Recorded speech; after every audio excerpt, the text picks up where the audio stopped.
पिछले कुछ सालों से भारतीय जनता पार्टी जिस तरह से शराब घोटाला कर रही थी और हमारे ऊपर आरोप लगा रही थी, आज कोर्ट ने सारे आरोप खारिज कर दिए और जितने भी एक्यूज्ड थे सबको डिस्चार्ज कर दिया। हम हमेशा कहते थे सत्य की जीत होती है, हमें भारतीय न्याय प्रणाली पे भरोसा है। मुंह पे जा रहे सर के माइक। मैं जज साहब का बहुत बहुत शुक्रिया अदा करता हूं जिन्होंने हमारे साथ न्याय किया, सत्य की जीत हुई। मैं हमेशा कहता था कि भगवान हमारे साथ है। मोदी जी ने और अमित शाह जी ने मिल के आजाद भारत का सबसे बड़ा राजनीतिक षड्यंत्र रचा। आम आदमी पार्टी को खत्म करने के लिए आम आदमी पार्टी के सबसे बड़े 5 नेताओं को जेल में डाल दिया गया। यहां तक कि सिटिंग चीफ मिनिस्टर, जो आज तक भारत के इतिहास में कभी नहीं हुआ, सिटिंग चीफ मिनिस्टर को उसके घर से घसीटकर जेल में डाला गया और 6 महीने तक जेल में रखा गया। हमारे उप मुख्यमंत्री मनीष सिसोदिया जी, उनको लगभग 2 साल तक जेल में रखा गया। पूरा का पूरा फर्जी केस था। हमारे ऊपर कीचड़ फेंका गया। 24 घंटे टीवी चैनलों के ऊपर डिबेट चलते थे, खबरें दिखाई जाती थी केजरीवाल भ्रष्ट है, केजरीवाल भ्रष्ट है।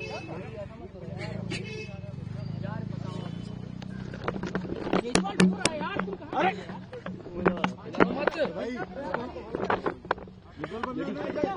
हो गया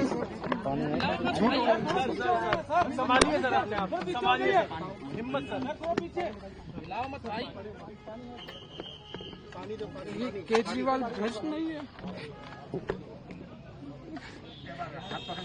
मैंने केवल अपनी जिंदगी में ईमानदारी कमाई है। इन्होंने झूठा केस लगाया और आज ये साबित हो गया। कोर्ट ने कहा है कि केजरीवाल कट्टर ईमानदार है, मनीष सिसोदिया कट्टर ईमानदार है, आम आदमी पार्टी कट्टर ईमानदार है। मैं प्रधानमंत्री जी से कहना चाहता हूं, सत्ता के लिए इस तरह से खिलवाड़ मत कीजिए देश के साथ, इस तरह से संविधान के साथ खिलवाड़ मत कीजिए। आपको सत्ता चाहिए, अच्छे काम कीजिए। आज देश के सामने इतनी बड़ी बड़ी समस्याएं हैं, महंगाई है, बेरोजगारी है, पूरे देश में सड़कें टूटी पड़ी है, चारों तरफ पोल्यूशन ही पोल्यूशन हो रहा है, चारों तरफ देश में इतनी समस्याएं हैं। उन समस्याओं का समाधान करके सत्ता में आइए ना।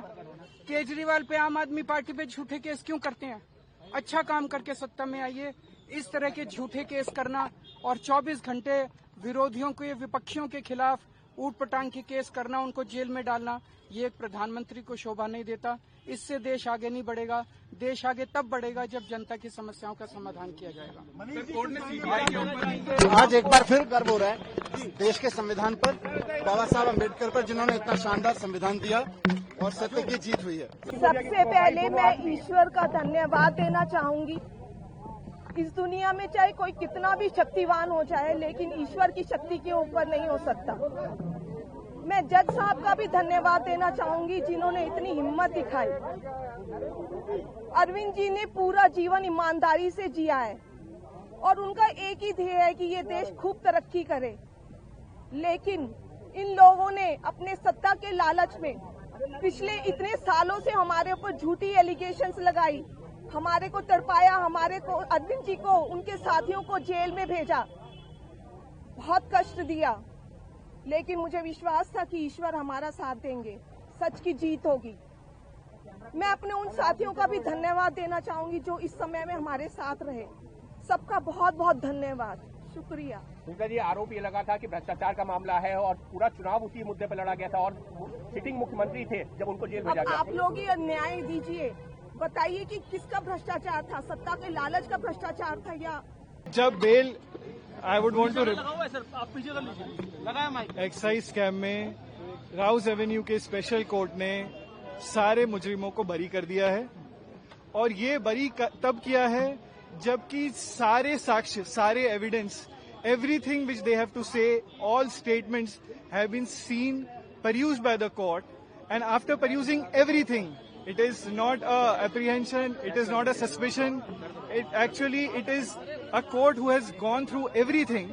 And after going through everything, every statement, every document, it has held that there is no charge which is made out against Mr. Kejriwal and the other accused person, which includes Mr. Manish Sisodia. Sir काफी court जो था वो court ने court की है कि जो professional statement था प्रोसिक्यूशन विटनेस का वही चार्जशीट में नहीं सीबीआई ने लगाया। इन लेखों पे क्या कोर्ट ने कहा है? I would not go to everything, but court ने एक रिमार्क किया है कि court during the proceedings in charge had asked for the confessional statement which was made in 3064. The investigating officer perhaps had stated that it is not with him. The court has noted that in the sealed cover it is very much there. It was a copy which was given to him, and that statement was never produced in the charge sheet.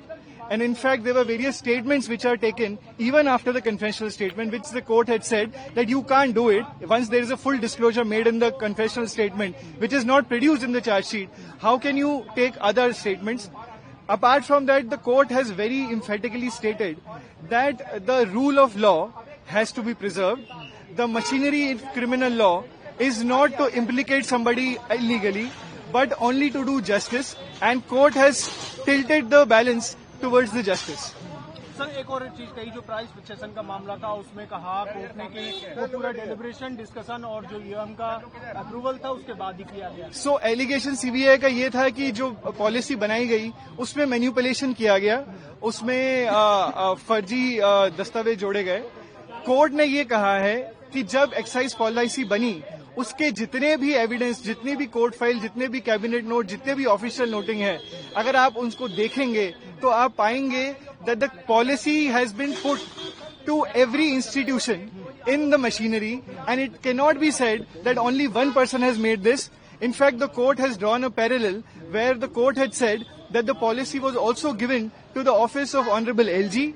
Honorable LG has also looked at it, and Honorable LG has also approved the policy.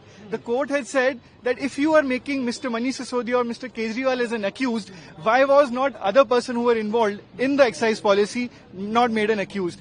After that, the court had said that after seeing what has happened, how the policy was framed, it is actually seen that every institution, every stakeholder has been taken into confidence, and the file has gone to every stakeholder, and at no point of time there was any doubt which was framed at that contemporaneous point of time against the policy. South group का जो word है उसके ऊपर भी court ने objection किया है, discriminatory बताया है, क्या कहना है चाहिए? कोर्ट ने ये कहा है कि सीबीआई ने अपनी चार्जशीट के अंदर स्पेसिफिकली जो अक्यूज पर्सन्स थे आंध्र प्रदेश से या हमारे दक्षिण पार्ट के जो क्षेत्र हैं उससे, उनको एक टैग दे दिया गया south group.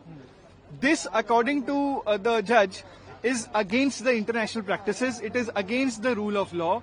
You cannot discriminate people on the basis of the region.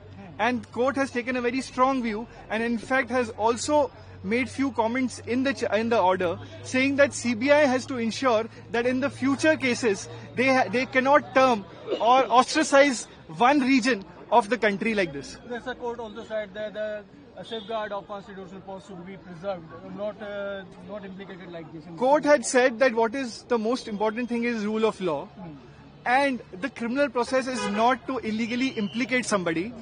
And once you do it, it is even more grave in the case of people who are occupying constitutional posts, because those people have reached constitutional posts after the public has chosen them. So if you by illegally making out a case, take these people inside and infirm their liberty, this is something which goes against the rule of law, and that is why he has discharged the accused persons in the matter.